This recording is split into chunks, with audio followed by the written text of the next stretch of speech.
व्यवसाय में उसकी पत्नी राधा उसका हाथ बटाती थी।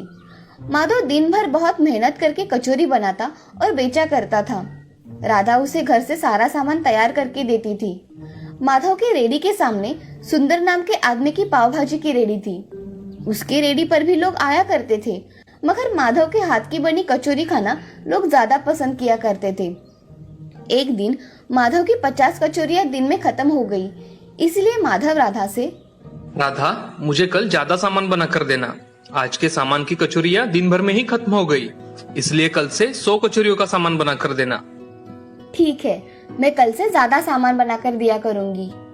चलो अब खाना खाते हैं, मुझे जोर से भूख लगी है। चलिए।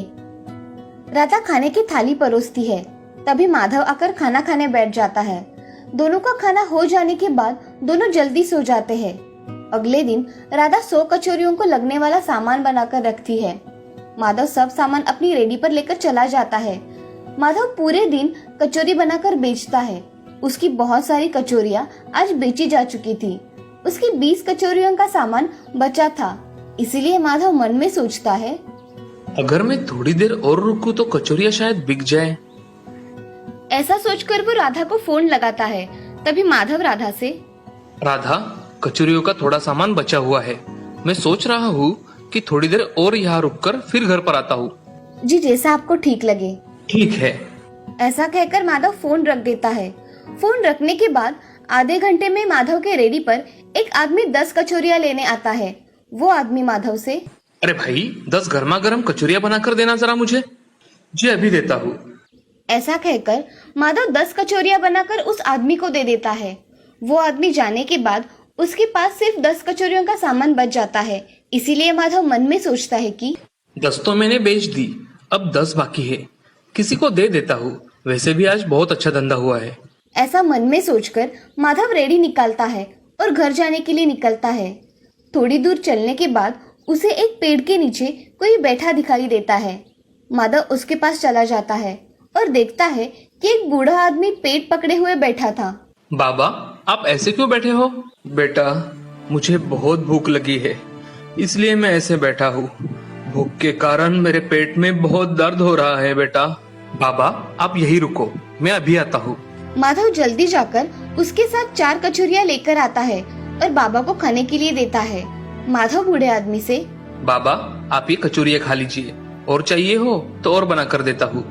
नहीं बेटे, मेरे लिए तो यही काफी है। ऐसा कहकर बूढ़ा आदमी वो कचौरियां खाकर माधव को ढेर सारा आशीर्वाद दे देता है। तभी बूढ़ा आदमी आंखें बंद करता है और उसके हाथों में सोने के सिक्कों से भरी पोटली आ जाती है। बूढ़ा आदमी वो पोटली माधव को देकर, बेटे ये लो, तुम्हारे लिए। मुझे ये नहीं चाहिए बाबा। बूढ़ा आदमी अब अपने असली भूत के रूप में आ जाता है और माधव से, माधव, आज इतने दिनों बाद मैंने खाना खाया। अब तक मुझे किसी ने खाना नहीं खिलाया।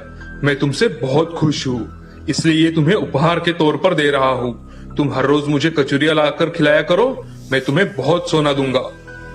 बाबा, मगर मुझे इसकी कोई जरूरत नहीं है, मैं आपको ऐसे ही हर रोज कचौरी खिलाऊंगा। माधव, मैं खुश होकर तुम्हें ये दे रहा हूँ, तुम इसे रख लो।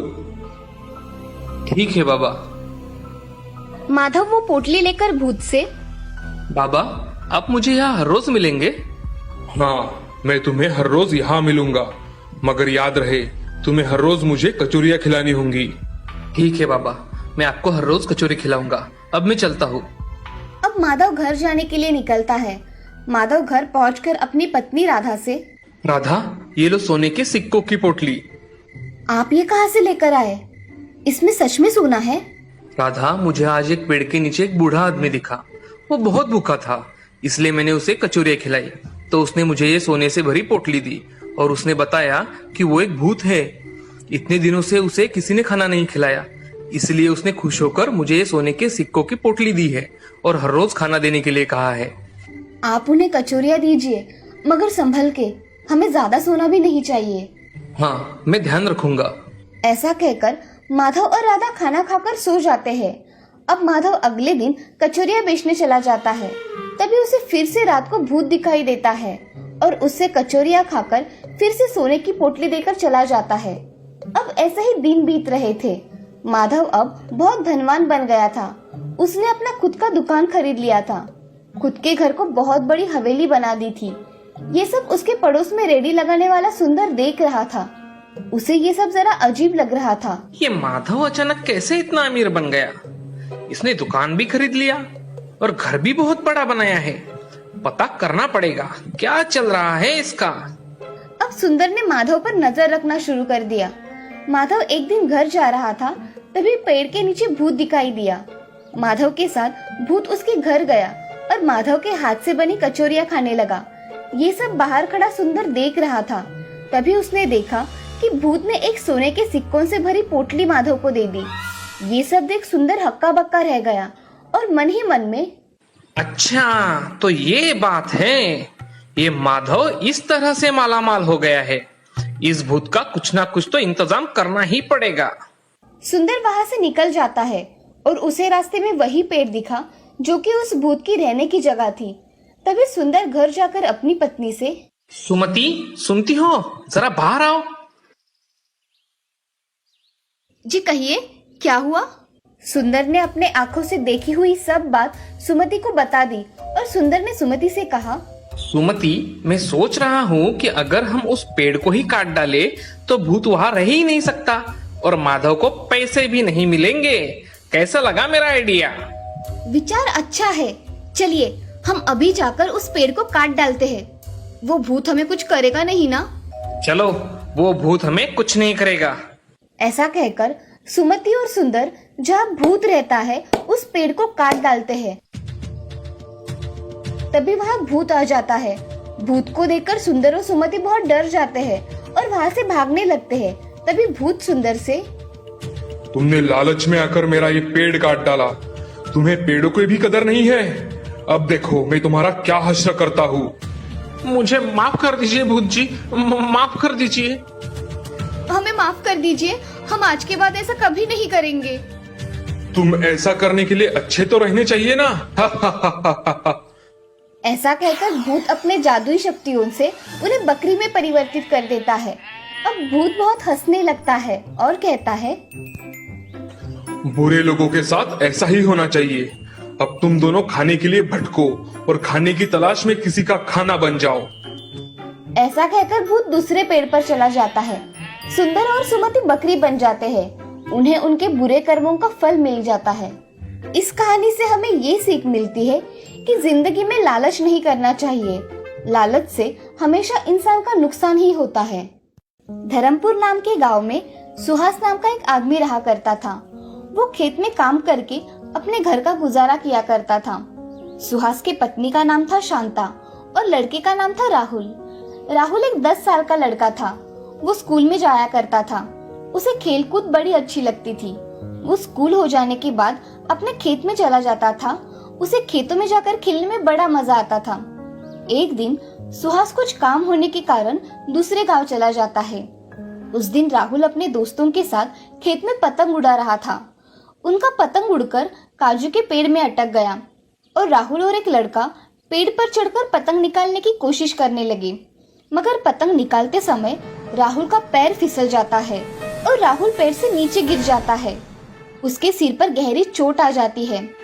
तभी आसपास के खेत के लोग जमा होते हैं और राहुल को उठाकर अस्पताल लेकर चले जाते हैं। तभी राहुल के घर पे कुछ बच्चे जाकर शांता को सारी बात बता देते हैं। शांता जल्दी जल्दी में अस्पताल चली जाती है। तभी शांता, डॉक्टर साहब क्या हुआ है मेरे राहुल को? राहुल के सर पर गहरी चोट आने की वजह से उसका अभी ऑपरेशन करना पड़ेगा। क्या ऑपरेशन? हाँ, जल्दी फैसला लीजिए। ये अभी आ जाएंगे डॉक्टर, मैं आपको बताती हूँ। जी। थोड़ी देर बाद सुहास घर पर आ जाता है। उसे घर पर कोई ना दिखने के कारण वो चिंतित हो जाता है।